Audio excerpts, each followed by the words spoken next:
Village Broadcasting, your source of programming highlighting active lifestyles in our beautiful surroundings.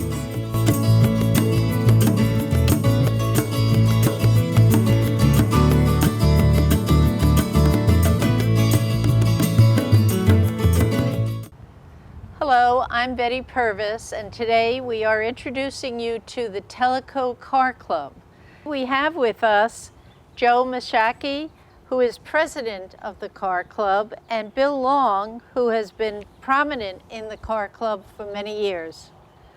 Thank you, Bill and Joe, for being with us. My pleasure. So let's start with you, Bill. Why don't you introduce us to how did we kick off the car club here in Tellico? I've been in Tellico Village since 1994. Back in the 90s was a very different time for Tellico Village. We probably only had 2,000 residents rather than the 8 or 9 that we have now. A lot of the activities were centered around this building where we are here today at the Yacht Club. The downstairs was used quite a bit. It was an area that was the focal point of activities on Friday nights. TGIF it was called, and it was a mixer, social, bar was open. We would have a DJ and line dancing, which was a big thing in the mid-90s, was what was taking place. And it was among the people that were line dancers, there was a gentleman named Gene Wessel, who was not a very bashful guy, and he was a very strong participant in the dancing. He and his wife were, and they were also active in other clubs, charities. He was a bit of an organizer. He also was a collector and had a bunch of old cars. And through his association with other people that were at that dance and other people that he met with during the week, clubs he was in, activities he was involved with, he determined there were quite a few people that had cars that were kind of special interest cars. They were cars that you didn't drive every day. They were cars that would get your attention if you saw it out on the street or in a parade. Well, in 1996, they decided that they wanted to have a talent show that was located in the building here, and it was a patriotic talent show. And they thought a nice way to kick that off would be have a car parade and then have a car show. So Gene took that as an inspiration to say, well, we need to start a car club with all these people that have these kind of cars. And so he pulled together an organizational meeting in June, found out that we had quite a few parade-worthy cars, and we set up then with a parade and a car show before this talent show. And what we would do was start at the south end of the village, down at the hardware store, get all the cars together. The police department, the fire department would participate. They elected a parade grand marshal, which would be some prominent couple, load them in the convertible. Gene had a big old Boss Hogg kind of Cadillac that was about as big as a school bus that had air horns like you see on transfer trucks on both fenders. And so he delighted in doing the parade, and the sirens would go, and then Gene would hit his horns, and people, it was advertised in the Hawk magazine, which was the connection at that point. And people would come out on their driveways and sit on the porches, and Gene would blast his horn, and we'd come around until we got back here. Bill, what was the name of the club at that time? At the organizational meeting, we decided the club name would be the Tellico Village Vintage Vehicle Club. And the reason primarily for that was that most of the cars that people had at that point were either antiques or classic cars, but very special cars. They were not show cars that you covered at night and then all you did was polish and dust. These were cars that you drove, and that was what the emphasis of our club was. It was a family club. Both spouses were involved. It was not a highly technical club. but it was a driving club. And so today, it is not called the Vintage Club, but Tellico, and we've dropped the word village, Tellico Car Club. Can you tell me why the change? Well, you just mentioned, I think, part of it there. Initially, it was the Tellico Village Vintage Vehicle Club. Tellico Village originally was indicating owners on property. That very quickly expanded to property owners because people were building, but they weren't living here yet. We That's wanted right. to include those people. And then after we became a car club and started exposing ourselves around the community, there were other people that had similar cars of special interest cars, even tractors. I mean, we had trucks, tractors, and they wanted to join our club. So ultimately then we dropped Tellico Village to indicate that it was an open club. Nice. And we also dropped the vintage because as more people came in, people had later model cars that were special cars, but they weren't vintage, Right. true sense. So thus the name Tellico Car Club. So it opens it up to many more people as well. Very wide open right now. So Joe, as the president of our club, could you share with us what's the structure of the club as well as activities of the club, and maybe how they've changed from the Vintage Club to the current club? Gladly. I've been a member of Tellico Village since 2009, and one of the things I remember about the Vintage Car Club was they did a 4th of July parade, but because the fireworks stopped and the car club got to be big and the Tellico Village got big, it really blocked traffic. So we haven't had the parade since about 2010.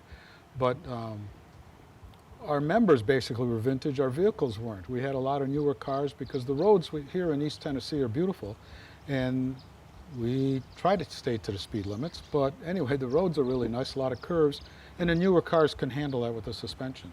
Plus, a lot of our members are coming from areas outside Tellico Village, Loudon, Lenore City, Greenback, Maryville, even Farragut. So the name was kind of exclusive, and then people in the village didn't want to come to a meeting because they didn't have a vintage vehicle. So there was another reason for changing the name to simply the Tellico Car Club. With about 138 members, and that includes spouses, I mean, member families. We have a variety of vehicles. First Wednesday of the month, we have a general membership meeting, and usually the membership meetings are here in the yacht club on the 3rd floor where the original club meetings started. On the second Tuesday of every month, we meet at Tugaloo Beach from 5 to 7, or whenever people want to go home. It's basically a car show. We call it a cruise-in, but we have a food truck, we have the pavilion, and people come to both look at cars, show off their cars. So we have a variety of enthusiasts, from gearheads, mechanics, to simply people like cars. And it's also social. It's a social event, and it's open. It's open to everybody. And then the 3rd Wednesday of the month, we have something called our Drive and Dine. And this month we're going to a trout farm which supplies all the fresh trout to Gatlinburg and Pigeon Forge restaurants. So this ought to be interesting. Last month we went to Solly Vineyards in Tellico Plains, but we do some overnight trips periodically. We have a luncheon scheduled this summer to Poco Lodge. So driving the Dragon, going there for a meal and coming back. A lot of activities. You don't have to participate in everything, but just enough to keep everybody involved, and like you said, social events. Should a person join the club before they purchase a car or after? You'd be better served to join the car club before you buy a car. The biggest mistake people make is that they think they know all about a car. They go out and buy a car. They take it to, then they join the car club and they Right. take it to their first show, and are they in for a surprise? They found out they paid way too much for what they got. The car is nowhere near as good as they think it is, and they just having buyer's remorse. So joining a car club gets you around a bunch of people like Joe, myself, other knowledgeable people that can help you, and make a good selection, as well as we are constantly turning our inventory over. So you'll find a car for sale. I just sold one last week. So that's a way to find out about cars. My neighbor just sold his car too, same thing. So it's one of those that we don't require a car to be a member. Oh, Just the enthusiasm for car shows, drive-and dines, things like that. And then if you do get the car bug, you'll buy a car. So an SUV could join the club. We have several. Yes. We do. Joe, what are some of the other advantages or benefits of joining the club? Like Bill said, if you were interested in a car or if you had a technical issue with the car, you're bound to find an expert or somebody that can lead you to an expert to help you out with the cars. Recommendations for mechanics, for car shops, or even just detailers. Little simple things that go along with owning a car and having it as a fun car. We are coming up to our 25th anniversary of our club. Joe, would you like to tell us about the celebration? We're going to honor the original founding members of the Tellico Village Vintage Vehicle Club on June 12th in the back parking lot of the community church at Tellico Village. It's quiet, won't be trafficy or anything like that. We'll have a food truck, and the show will run between 1 and 4 p.m. on a Saturday, basically to honor the founding members that are still around, and it gives us an excuse for another car show in the village. It'll be open to the public. There'll be no fee, but there'll be pre-registration. That way we'll know how many cars we can count on, and the people that register, we'll have them set aside in one part of the parking lot. Those that come last minute, we'll just park them. And we're also going to have music. We'll have music, we'll have a video showing the history of the club going back to 30, 25 years, showing the old members, the young members, the new members. It's a variety of things we've done and what we're going to do. So it's going to be a fun social day plus a car show, but Yes. not hope so. competition. No competition. There'll be No judging. competition. And Bill, tell us how people can register to come with their cars. The best way would be to go to the Tellico Car Club website, and there should be a link in there to the registration chair, and then you can go ahead and sign your car up there. If you think that you're unable to come that day and don't bother to register, yet last minute things change, we'll find a place. Come and look at our website and get a feel for maybe some pictures of some of our cars and learn a little bit about our club. But it's open to everyone who is in the village, outside the village, who wants to come. There's no charge. It's strictly a social event. Well, Bill and Joe, thank you for coming today and giving this knowledge of the club, and perhaps we've increased some interest within some of the people that have lived here and newcomers to the club. And so we would like to thank you all for watching, and thank you. This is Betty Purvis from the Tellico Village Broadcasting.